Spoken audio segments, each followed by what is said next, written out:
mais c'était surtout l'exportation des valeurs islamiques que nous essayons de défendre à travers des décennies. Est-ce que vous pouvez nous parler des répercussions et de l'influence de cette révolution à travers le monde, en particulier la France?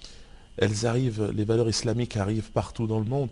Et c'est pour ça que le sionisme développe une communication islamophobe aujourd'hui. C'est-à-dire qu'il faut regarder la télévision, écouter les discours politiques. L'ennemi premier de la démocratie, de la liberté, pour le sionisme, c'est l'islam.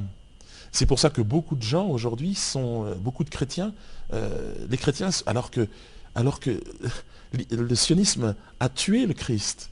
C'est le sionisme qui prétendait que Jésus était le fils d'une putain. C'est comme ça que qu'est définie en fait Marie.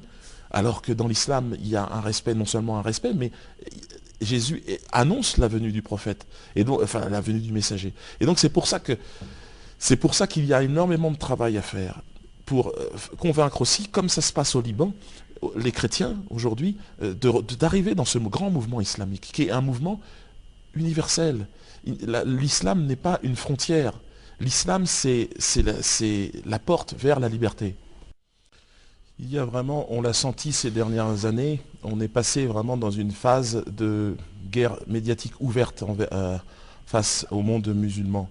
Et la volonté est de diviser évidemment les chrétiens. Avant, les chrétiens ont été déjà dépouillés de leur religion. Les églises se sont vidées. Le sionisme, partout où il arrive, tente déjà d'enlever les valeurs morales du pays. Et puis ensuite, l'islam est arrivé, ce vent qui arrive et qui libère en fait les populations. Qui les étouffe en fait. Oui, et c'est pour ça que de plus en plus de gens vont vers l'islam. Mais il y a une politique, une guerre qui est vraiment menée médiatique. Vous pouvez le constater dans le discours des politiques, mais également dans les médias. C'est-à-dire qu'il n'y a aujourd'hui quasiment, il n'y a pas une journée où il n'y a pas l'exemple, une parole islamophobe. C'est-à-dire que dans tout, la carte d'entrée, la carte pour pouvoir s'exprimer, c'est déjà d'être islamophobe. C'est la seule façon de s'exprimer dans les médias aujourd'hui en France. Il y a quelques alibis, évidemment, toujours, quelques alibis déguisés en musulmans, déguisés en porteurs de l'islam, mais en réalité, c'est toujours le malin. Et c'est ça la force de l'islam, c'est qu'il semblerait qu'avec le temps, le message originel est garanti. Et c'est pour ça que, d'ailleurs, ici, le pouvoir est bicéphale. Il y a d'un côté des politiques et de l'autre côté aussi des sages qui observent et qui donnent leur avis. Malheureusement, en France, tout ça, ça n'existe pas. C'est pour ça qu'on est dans une situation où la guerre contre l'islam est devenue une priorité. Je pense que tout le monde est d'accord là-dessus, en tout cas en France. Le lobby sioniste est très, très, très présent parce qu'il y a une situation géopolitique internationale qui impose au sionisme de trouver un plan de repli, parce qu'Israël est un projet quasi terminé. Je pense qu'Israël ne survivra pas à cette décennie.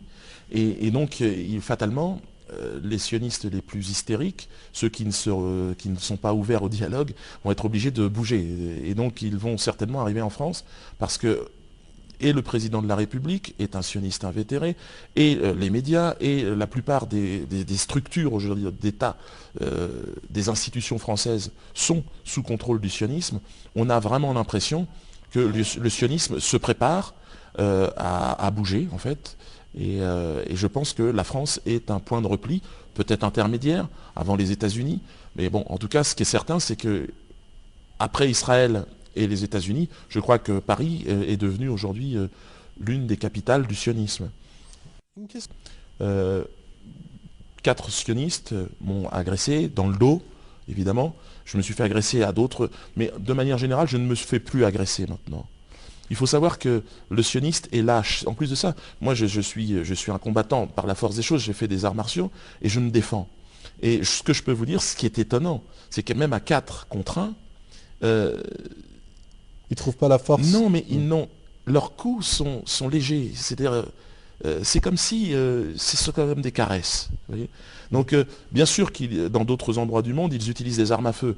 Tomber sous le sionisme m'importe peu. La mort sera plus confortable de toute façon que la soumission et que la condition d'esclave au sionisme. L'heure est venue un front plus large de s'unir vraiment contre le sionisme. Les musulmans doivent tendre la main aux chrétiens et les chrétiens qui sont aujourd'hui perdus doivent rejoindre l'islam ouvert, cet islam moderne qu'a lancé, enfin cette révolution islamique qu'a lancé Imam Khomeini, qui est une perspective en fait très très large, très universelle, qui concerne en fait la planète tout entière, tous les continents, se battre contre l'injustice, et l'injustice elle a un nom, elle s'appelle le sionisme. Un jour, Dieu il va dire tous les croyants, chrétiens, musulmans, arrête de faire l'esclave devant le fils de Satan, Dominique Strauss-Kahn. Écoute-moi, n'aie pas peur, laisse-moi parler, écoute-moi. Après, je vais partir, écoute-moi. Strauss-Kahn, c'est l'envoyé du diable. Écoute-moi, n'aie pas peur, écoute-moi. Bientôt, il va retourner dans son terrier à ras d'Israël. Écoute-moi. Il va retourner en Israël. Il va appeler tous les fils de Satan. Venez les fils de Satan, on va danser, va violer les gens. Écoute-moi.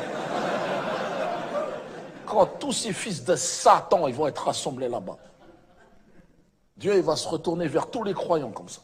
Il va dire, allez-y, j'ai rien vu. Ce jour-là, wallah, sa mère, tu vas comprendre. Hitler, c'était un gentil garçon, tu vas voir. C'était pas l'islam, attention. Mais ça partait d'un bon sentiment. C'est-à-dire, quand tu es face à Satan, sa mère, il n'y a pas d'histoire de traiter le couteau à la gorge. Il n'y a pas de...